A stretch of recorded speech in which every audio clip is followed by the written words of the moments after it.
Thank you so much for that wonderful ovation. I sincerely appreciate it. I'm like everybody else who's come up here, and it's such a great feeling to be back in the atmosphere that Murray State generates when they're talking about their basketball. Anybody who doesn't think that old friends are the best friends hasn't been to one of these functions, I want to tell you that. Because it's just a great, inspiring feeling to see all of these people that you've known in the past who are still sincerely interested in this school and in the people who were involved in the programs that we were. The team and I, for a while, thought maybe we'd been put in mothballs and were kind of forgotten. And we got a little nervous about it, especially around the 40 or 50 year point, you know. But I shouldn't have been surprised because every time you come to this place, why, you see more people who are more enthusiastic about Murray State basketball than there were before.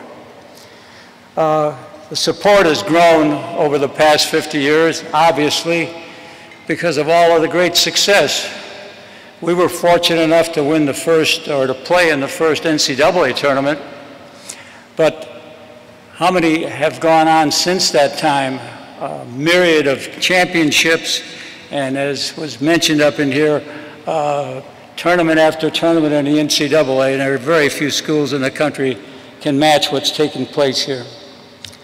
As I think back on the '64 team, I'm really amazed at what they accomplished.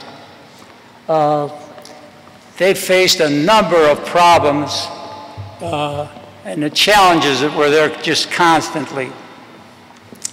I'm reminded of something that I always preached about, and that is, I don't care what you're doing, what you're involved in, whether it's a school system, whether it's a factory or an office or just a restaurant down the street.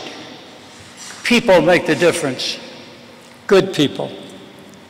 People who are willing to work, who are willing to put aside some of their own personal interest for the goal that you set for yourself for that organization. And the same thing is true with basketball and anything. And when you get good people around you, you can be amazed by what you can accomplish. And that's what took place with this ball club. As I think about the season and all of the pitfalls that took place, I'm just amazed and so fortunate to have been associated with a group like this. Jim talked about it in his remarks, how close-knit they were.